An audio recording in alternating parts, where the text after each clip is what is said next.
Λατρευτές και αλυσμόνητες, Αλεξάνδρα και Αναστασία, άβρες μας δροσερές και ζωογόνες, πάνε χρόνια τώρα που κοιμάστε κάτω από το χώμα της αγαπημένης σας Ευξηνούπολης. Πάνε χρόνια 12 και από τη μέρα που ανοίξατε τις πόρτες του σπιτιού σας για να βρει κεραμίδι φιλόξενο, να φωλιάσει η μνήμη και του δικού μας τόπου, για να μετουσιωθούν τα τσιμεντένια ντουβάρια του πυρήνα σε τείχος υπέρμαχο του πολιτισμού και της ιστορίας μας. Για να βρει καρδιά να πάλετε κάθε ανάσα της Ευξηνούπολης, παγκάκι να κάθονται οι γενιές και να κουβεντιάζουν το παρελθόν με το παρόν αυτού του παράξενου, πολυσυλλεκτικού τόπου, του καμωμένου από πλήνθους και κεράμους μακρινών κτισμάτων, αλαργινών χωραφιών, φυτεμένων με σπόρους αλωτινών σοδιών. Μήπως τέτοια κουβέντα δεν άρχισες γράφοντας τα βιβλία σου, αγαπημένη μας Αλεξάνδρα? Ένα διάλογο με τους χωριανούς και τους κατοίκους του κάμπου μας. Πόσο κοντά τους ένιωθες καθώς αναπαριστούσες ζωές, έθιμα και συναισθήματα στα γραπτά σου. Πόσο γέμιζε τη σκέψη και την έγνοια σου αυτός ο τόπος. Μας το είπες καθαρά, στο κοντά στον ήλιο. Προσπαθώ να φανταστώ όλον αυτό τον κόσμο που έζησε τόσο λίγο σε αυτήν εδώ την άκρη. Είναι η ίδια η γωνιά της γης που τώρα ζουν άλλοι άνθρωποι και είναι ο ίδιος ήλιος που φωτίζει την πεδιάδα. Φανέρωνε στις λέξεις σου μια πείνα για νέες γνώσεις και μια δίψα να δεις, να μάθεις, να γνωρίσεις τον τόπο που μας περιβάλλει, την ιστορία, τους μύθους του. Σε συνέπαιρνε η ιδέα να ανακαλύψεις μόνη εσύ, πρώτη, από κάθε άλλο ερευνητή ή λογοτέχνη, το δικό του μοναδικό στίγμα πάνω στη γη. Ό,τι σε οδηγούσε σε ασυνήθιστες για το χωριό περιπλανήσεις και υπαρξιακές αναζητήσεις. Ό,τι σε έσπρωχνε εμφατικά να γράφεις το βιβλίο σου κοντά στον ήλιο.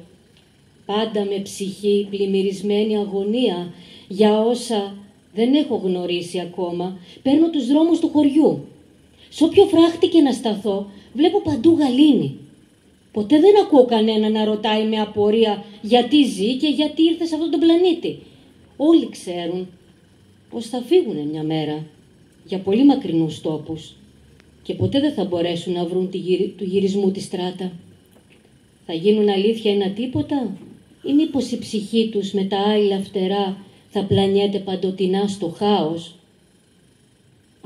Κι όμως σήμερα είναι τόσο χαρούμενοι, ευτυχισμένοι, αγαπούνε πολύ τη ζωή.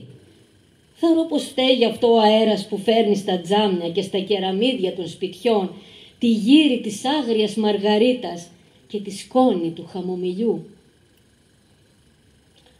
Αχ, καλή μας Αλεξάνδρα, τι νοσταλγία, τι λαχτάρα αυτή η γαλήνη, η ομορφιά, η μυρωδιά της πατρικής γης για έναν απόδημο, για έναν ξενιτεμένο σαν εσένα και τόσους άλλους ευξηνουπολίτες και αλμυριώτες.